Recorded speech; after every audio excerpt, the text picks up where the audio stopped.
we'll be discussing something that has refused to leave the front burner in Nigeria, and that is the politics.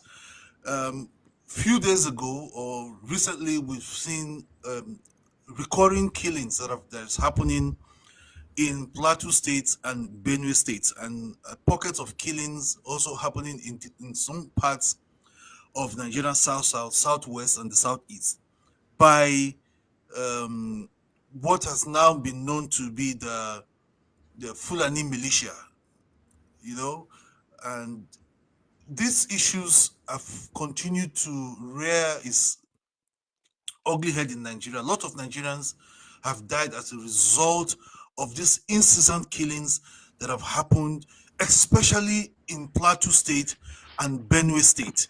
It's now really wondering what is even the role of the government in all of this. What is the government doing to manage this issue of recurring insecurity in Nigeria, banditry in the northwest, activities of sectionists in the southeast, and pockets of violence by Boko Haram, because the governor came out to say Boko Haram has now resurfaced and is occupying territories in Borno State. So, and the issue about the so-called radicalization of repentant Boko Haram who have now been reintegrated back into the Nigerian society. So we'll be looking at all of these issues put together. And to do justice to some of these issues that we'll be talking today is no other than Honorable Rimam de Shawulu, uh, more or less an expert in these issues, and those who have been in calling for, trying to educate Nigerians about the menace of the Fulani militia that have operated unabated, in um, north central Nigeria and all of that. And we'll also dive into the issue about the new terrorist group, the Mahmuda group, who is now operating in Nigeria north central. There were news about the attacks in Kwara and Nasarawa states. So all of these we'll be discussing today. Please sit tight and please share this video so other people can see what we're doing and so they can be part of the discussions. Please like, share, and comment. So, Mr. Honorable Shawuru, thank you for accepting the invitation to be part of this discussion this morning. The issue of security is very, very paramount anywhere in the world, especially now that Nigeria is battling serious economic issues and we're going everywhere looking for foreign direct investment. But the people are not safe. And considering that where these killings are taking place are where most of Nigerian foods come from. So, what's your take about the general state of insecurity in Nigeria first, before we go into specifically Plateau states and Benue states?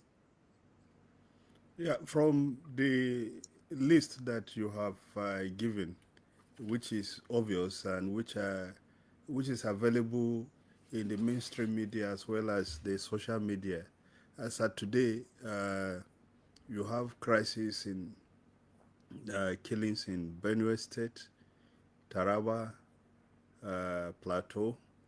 You've mentioned Nasarawa, Kwara, this, and Edo, and we were hearing stories about Ebonyi State, and as you mentioned, the main troubles areas of the northeast and the northwest are still boiling. And so these statistics are ordinarily by themselves worrying. Worrying because they affect food prices, worrying because the more these things fester, the more younger people or the more the possibility that the ideology could spread. Like you said, we started this in Borno areas and then spread to Yobe or Yobe before Borno, whichever part of the history you are looking at. and you have today Yobe and Borno are still embroiled in those killings, and the governor himself came out, the governor of Borno State came out himself to complain that the military has not been doing well enough and that the Boko Haram was gaining ground again. And so these are worrying. And they speak to one fact which we all do know, that is the fact that Nigeria is an extremely fragile environment as of today. And the fragility of Nigeria is well known. The inability of the state, or yeah, the state to, number one, be the sole or have the sole monopoly of the instruments of violence and cohesion. Today we are aware and we do know that a lot of light, a lot of small arms and light weapons are circulating in Nigeria. And the situation is being worsened by the fact that even the state is now asking citizens to protect themselves. How will citizens protect themselves without arming? Without arming. So in the long run, the issue of having so many unregulated possession of guns will increase in the country. So in And okay. Now, so sorry. Now you talked about Nigeria tilting towards a failed state and all of that. Are you saying, because if you look at the dimension of the killings in Plateau State, this is something that's become a recurring decimal. So are you saying the government has failed? Because if you look at the budget for the proposed budget for security in 2025 is around $3.2 billion to ensure peace and security. So, if the government cannot always get the intelligence that these things were going to happen, are you saying there's complicity of security forces or failure of the state to manage the security as we see in Plateau and Benue State? like if you look at the fragility index for the year 2024, Nigeria sits at the very uncomfortable number position of 15 in the whole world. Nigeria is just before Mali, Ethiopia, Haiti, and all those countries that, and Somalia and so forth, the countries that are, this is not where Nigeria should be at all. Number two, coming to your point, the issue about security, in my opinion, is that it is not about the use of weapons per se. The fact of the matter is that we are supposed to have a situation where everybody, it starts from the moral code that a society has. If you look at some of the theories that political scientists brought about, I may have thought of, that brought into what they call the political society. Some of the theories and propositions is that there was an agreement that we'll all put our weapons, we'll all leave out individual self-help so that we can have group. The group will protect all. And in the process, everybody surrendered his weapons or means of his survival to the state, which which controls them and goes about hitting and bringing to book those who violate this. Now, look at the situation in Nigeria. We have a situation where we're living in denial from the very beginning during the the immediate post independence era. The leaders that emerged expressed misgivings about the entity called Nigeria. Virtually all of them said Nigeria was a mere geographical entity. They did not say in the same way, but somehow they brought out. And that they said the British were trying to bring Nigeria, but people were divided. And since that time up to date, over we are now in the 64 yeah, 60 we are now in the 65 years Yes, as existence as a nation. as a existence. In October will be 65 years. Now, since that time up to date, where of independence, when we took over from 1914 to 2014 was over a century because we Yes. started living together. So we have been together as a country for uh, over 100 years. But yet, like you did point out in your introduction, we still have people talking about Yoruba nation. We have people talking about Biafra up to date. We have people saying that it is time for our ethnic group or our time to rule the country, not that it is time for good governance. Up to now, at the highest level. And you could replicate this in all the states and in all the local government areas.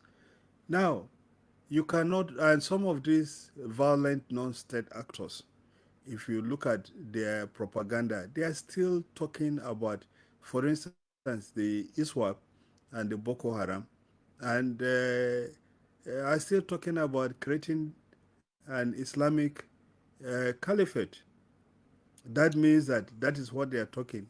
If you see the videos that are posted by these violent actors in the bushes that are posted widely in the social media, they are talking about their ethnicity, their religion, on how they will bring everybody under their religion and under their ethnicity. And so, as a country, we have not agreed. The government has not demonstrated its capacity or capability from day one to bring everybody under the same roof. Now, if you now take a divided, if you go to the second stage of saying, okay, you are going to suppress, how do you suppress people who are born into an ideology? How do you de-radicalize somebody who grew up, was born to believe that his religion is different, his ethnicity is different, he is superior to others, the others are the people that are making sure that he does not get the benefit that life gives him. To the extent that some of these boys that are engaged in these criminal activities in the bushes, some of them are very, very young, some of them under 10 years. So how do you address that? So when Okay. you are talking about de-radicalization, for instance, that you spoke about, and the major people that need to be de-radicalized are not even the youngsters in the bush. They are their parents, they are their religious leaders and community leaders who socialize them into this hate Okay. ideology. So, in a Because nutshell, are if you you don't, okay? Okay. No, yeah, go continue. ahead. We're No, asking. continue with that thought. No, I was just, If you I was don't do just going that, to ask if you something. don't, Maybe you can just if put you, all of that together.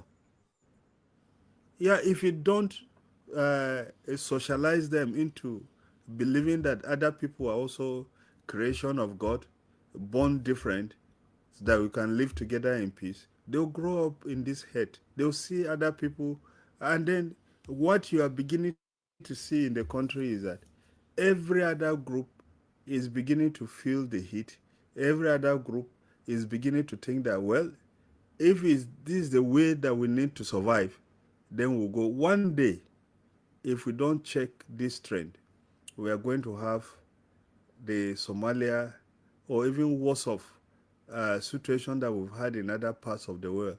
And Especially we'll go with the back to the emergence very of new groups coming yeah, up here and there in Nigeria. So let me take you back to the Plateau and Benue killings, because I saw in a report that within the last three months or thereabout, over 284 people have been killed within this region. Do you think what we're experiencing in Plateau and Benue is a genocide, or you think is a move to institute or to put in or just to ensure that a certain kind of ideology exists within this area? Do you think this what we're saying is ethnic cleansing or a genocide? It's what is happening in Plateau and Benue states. Well, I don't have the. Let me speak like the late Dr. Bala Yusuf, the historian from Ahmadu Bello University. I don't have the facts at the moment, but I perceive, believe that what is happening is that the terrorist groups with their who are coordinated and that they are planning for a major hit on Nigeria. And I believe that they are angling to come and take over the state. That's what I believe. That is why, in my own opinion, if you check the areas that they are concentrating their attacks on, that they are said to be setting up camps, there are areas around Abuja. Nasarawa State is around Abuja. Gurara, Sure about that. some of the areas that they are said to be occupying, like parts of Plateau, there were some reports last week to the effect that ISWAP may be planning or working towards having, uh, what did they call it, having a base in the plateau. And you know, some of the villages and settlements bordering Abuja in southern Kaduna have been taken over by these elements. Nobody goes there, nobody Okay. knows what they are doing.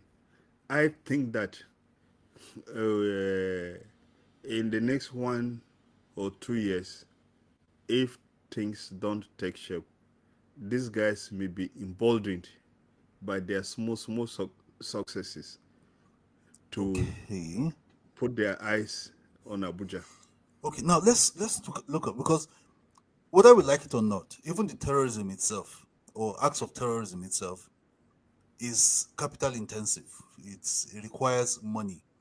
Now, looking at these terrorists, these bandits and Boko Haram elements, these non-state actors, these violent actors, where do you think they get their funding? Because recently we were told that part of the funding for this terrorist group come from USAID and all of that. Now USAID no longer operates in Nigeria.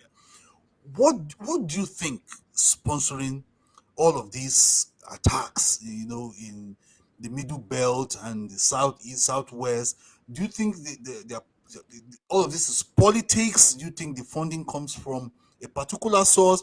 And the reason I'm asking this is because during Buhari, we were told that some Nigerians were arrested in Dubai, allegedly they are sponsors of Boko Haram and terrorism in Nigeria. And up till now, we've not seen the list. We don't know who these people are. We don't know who they are. We have no idea what part of the country they are from. There's no list. There's no prosecution, at least publicly. We've not seen any of these things happen. Do you think part of what we're seeing? And another reason I'm asking this is because during Jonathan, the level of terrorism or activities of Boko Haram was so intense. But the moment Buhari came in, we saw a reduction of attacks by Boko Haram, and then the whole narrative shifted to banditry in the northwest. I will come to the issue of banditry in the northwest, but do you think all of this is have political undertone, or do you think there are sponsors within the country or outside the country that's allowing this thing to thrive so well, like we have seen in recent years? Well, my take on it is a very short one. That number one,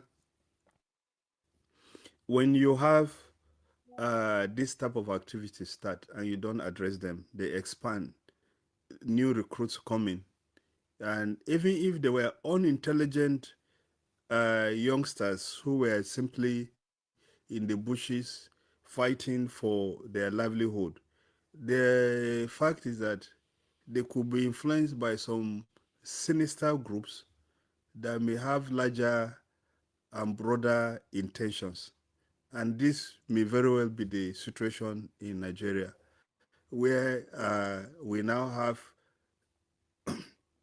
what, if we think are isolated, will be making a very big mistake. That if you look at some of these groups, we've heard that we do know now that some of the so-called Boko Haram, some of the so-called bandits in the northwest were actually Boko Haram. We also do know that, and I did say this on a program some years ago in Taraba State, when we had some of these attacks by so-called headers on some communities. Some of the guys that were picked up admitted that they were Boko Haram. So, if you allow these things to fester, it's like bushfire. Like I did say, it's like bushfire. If you allow bush, if you set a small bush to set fire on a small bush, it's going to expand. New factors will come in.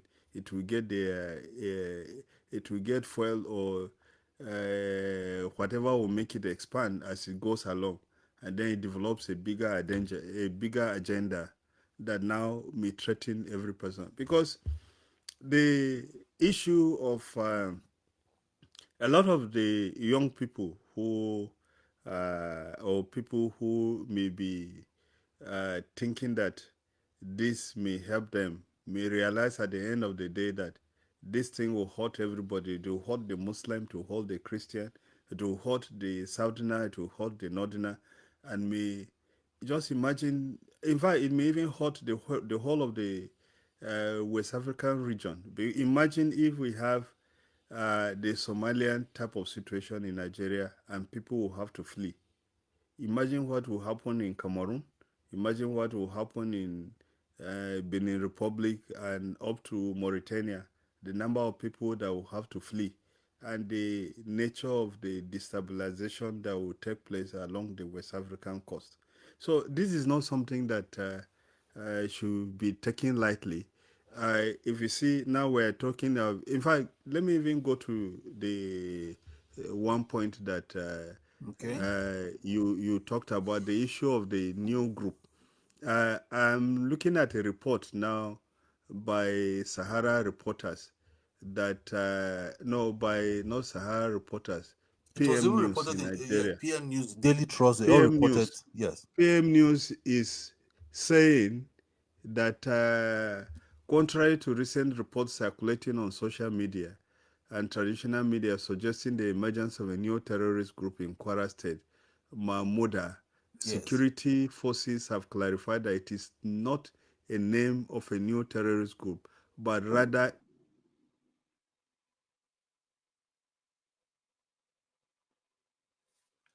Okay.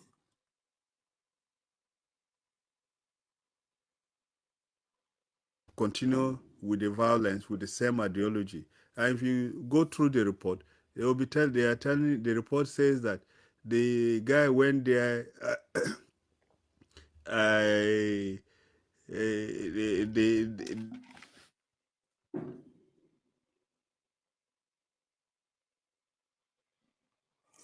We seem to be having a little bit of connection issues there.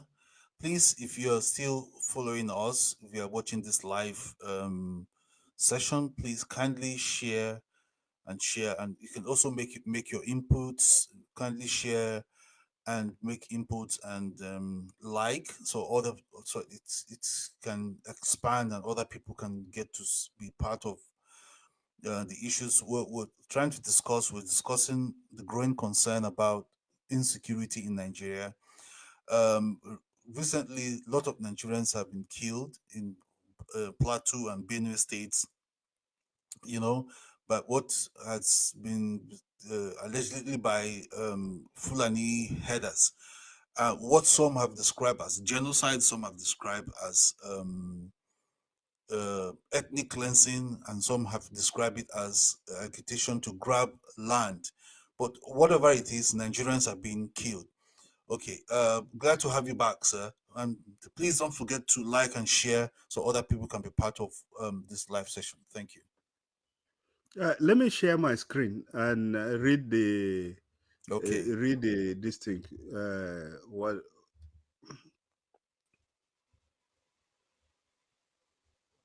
okay. Okay, you can see if you see what is on the screen. Yeah, this is a Uh, report by PM News. yes, PM News. So you are talking about the commander, a Boko Haram commander that moved to set up Okay, so it's like a his own group. split group trying to assert its No, own authority. no. It's not a splinter group. He just moved out to go and continue the work. So it's not as if Okay, it's a splinter group. He's not in conflict with the Boko Haram people per se. okay. So So it's just an extension of what they have in of the Boko Haram, northeast. Yes, okay. it's an extension of Boko Haram. Are you still there? Yes, I'm here. We can all see your Yeah, screen. yeah. You can see my screen, can you? Yes, we can see the screen. Yes. Yeah. So let me stop sharing the screen. So I so that is actually the situation that we have. That if you don't deal with these groups, they go around, they create more groups, and they do what they want to do. So the issue is that as it is it too late? I think that President Bola Ahmed Tinubu has the privilege to turn the situation around, and that means that it will be necessary for him to pay attention Do you to think there's a political will security. to curtail insecurity in Nigeria? Well, there is security. The will has to be developed because this is a bell that is tolling for everybody. It will Okay. come for everybody, and I don't think that anyone who thinks that maybe it may only happen in some states in the north is, in my opinion, living in a fool's paradise. If this thing starts, the attention of the intelligent groups that are behind them will be on the wealth in the southwest, as well as the oil fields of the Niger Delta. They will not stop at the north; they will go down, and everybody will be affected. So, is important to pay attention to it and deal with it. Like I was trying to say, it will first start with de-radicalizing the parents and the elites and the Okay. religious leaders.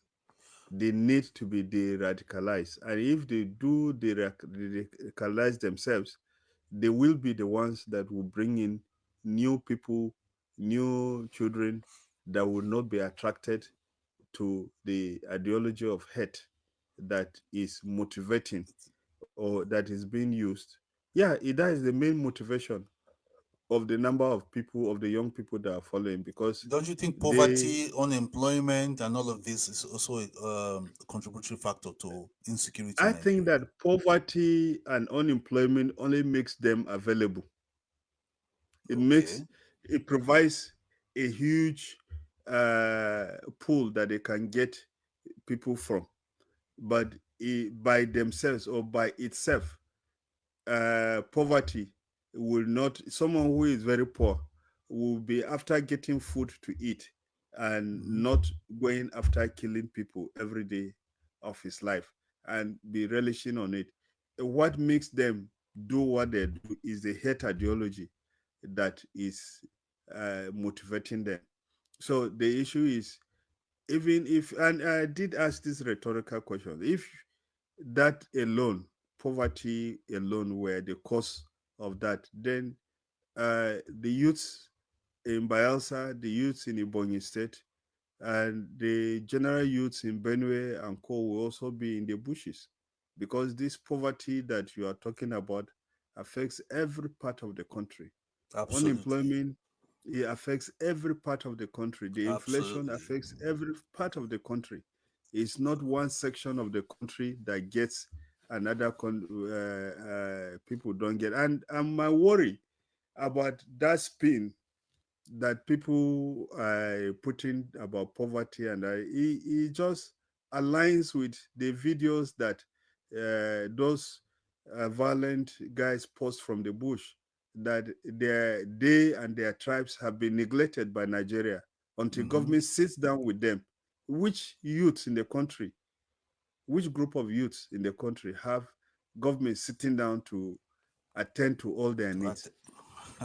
It's almost impossible. Now you see, the government is carrying out this radicalization program for Boko Haram, And some have argued that you also have sectionist groups in the southeast. How come the government is not bringing this, asking these people, what exactly do you want? Let's find a common ground in resolving this issue. Do you think all of this is still part of the marginalization that the southeast is talking about? Well, some people have raised the question that have raised that question several times, and I think that we need to interrogate the issue properly. Namely, I like I did say, there's poverty in all parts of the country. There's no part of the country that young people are not suffering, that we don't have mass unemployment. As a matter of fact, it may even be worse in the south and Absolutely. in areas where people go to school. Because you imagine some of the places in the north, the children don't go to school. You have massive uh, school dropout out of children's schools. But imagine the millions that go to school up to university level, they complete, they come back, and there's no work. I went to my village recently and I saw graduates whose parents suffered, made efforts for them to go to school.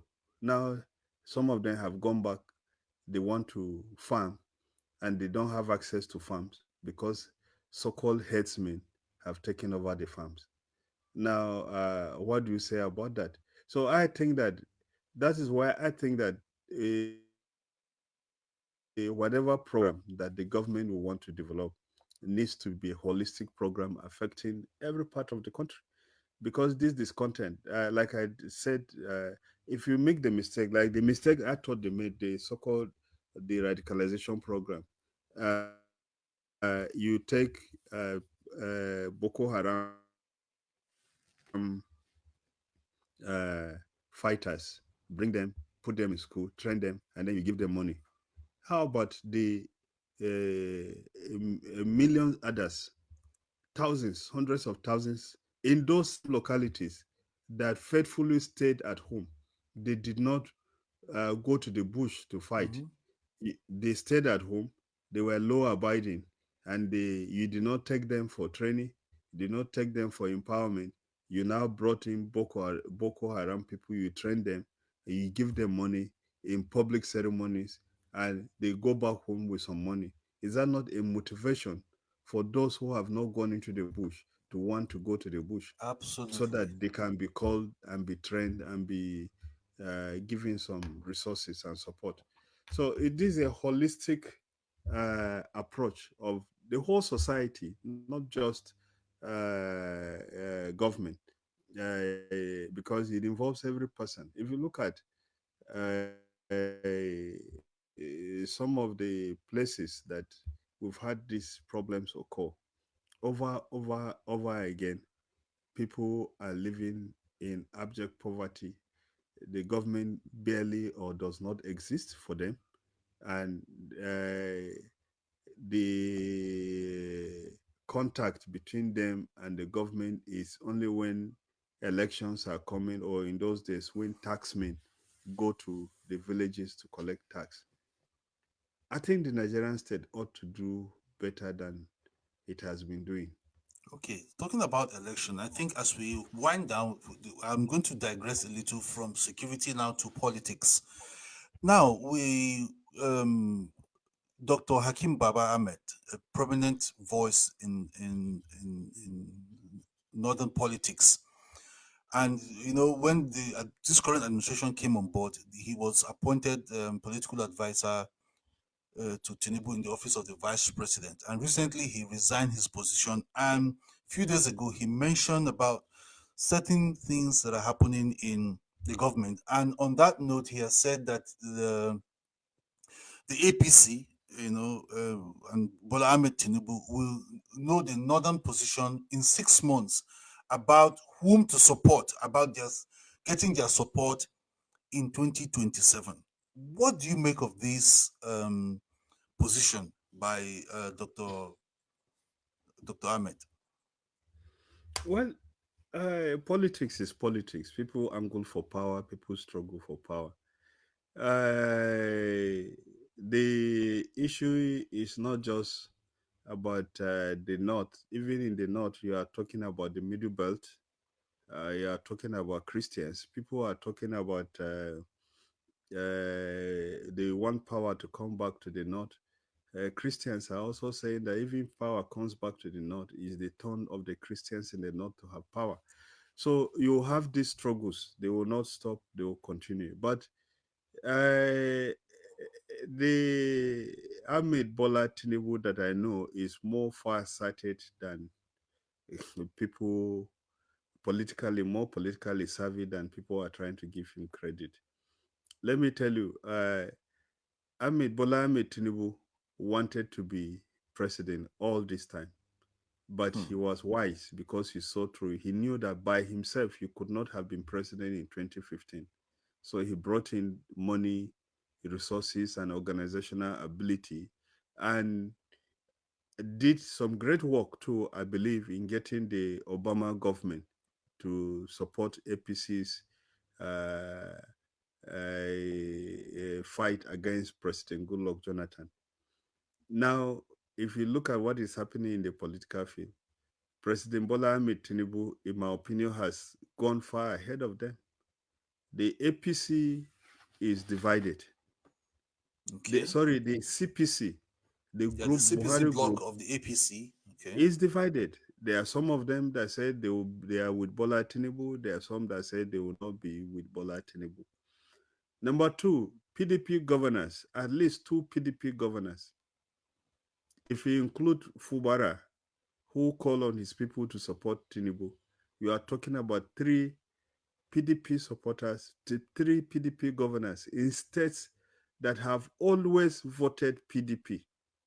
That is Akwa Ibom, Delta, and River State, declaring support for President Bola Ahmed Tinubu.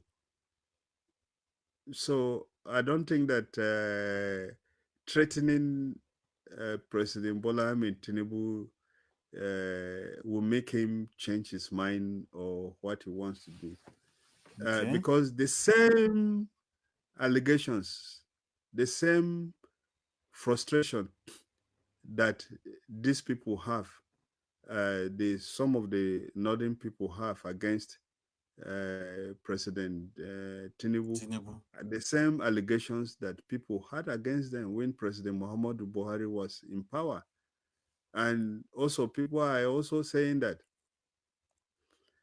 why is it that when bandits attack Plateau State and Benue State, these people will say, go and make peace. But when the same bandits attack Zamfara, Kebi, and Katsina, Sokoto. they'll say they Okay. are bandits. They are bandits, and the government should go and deal with them. But when they attack in Plateau, they say, no, they are our brothers. So are they waging war against the people in Plateau or the people in Benue State? Okay. These are So, questions that abs- obviously. So what I'm trying to say is that the so-called North that they may be talking about as a bloc may not be in a existence without some work being done okay. So, within the North itself Dr. before Ahmed that 6 months. will probably he's a political scientist. I'm sure he will see these things. Now, given in democracy and in elections, the people remain the most important factor here. Now, given the level of um, the the anger in the land about the economic downtown and everything happened, do you think Bola Tinubu stands a chance in 2027? Let me draw your attention as a political scientist to one fact that there are many variables in election process. The first one is that 1 plus 1 does not always equal 2. It could give you a different reason because we are talking about human beings. Number two is that uh, anger and frustration does not always result in action. It could result in apathy. It could result in withdrawal. It could result in direct opposite of the expectations that people have. that Okay. people are going to fight. You do know that there are ample examples in history to show that. Number three is that when elections come, now the elections that we're having is already full of so many things about ethnicity and so forth. Religion and all. Now, Yeah. religion. Now, they are saying the North is being discriminated. The North is this, the North is that. And everybody is hearing those noise. The noise is not simply about misgovernance, or it's about what the different ethnicity and groups are thinking and saying. Do you think that when some people in Edo and co here that power was in the north for 8 years, went to the south for one time 4 years, and you want to bring it back to the north? People will say, "Yeah, we'll take any person from the north that comes. We're going to take him." A lot will depend on what the coalition that they are talking about, or what the PDP or the Labour Party But the PDP have do. said they are not going to take part in any coalition. Are they just playing to the gallery or just No, because I wouldn't know that, but what I'm saying is that if the success or otherwise of the calculation of Hakim Baba Ahmed and Co will be dependent on who the candidates and where the candidate that will oppose President Bola Ahmed Tinubu comes from. okay, thank you so much. I wish we had more time to discuss more. There's so much to discuss about Nigerian politics, the security, the economy, and everything. And please, if you're watching this, please kindly like and share, and also make your comments about some of the things that we've discussed today. And I've been talking to Honorable Rimam de Shawulu, a former member of House of Representative, a veteran and international journalist, someone who has written so much about the politics in the Middle Belt, and he understands so much about politics in Nigeria and northern Nigeria as a whole.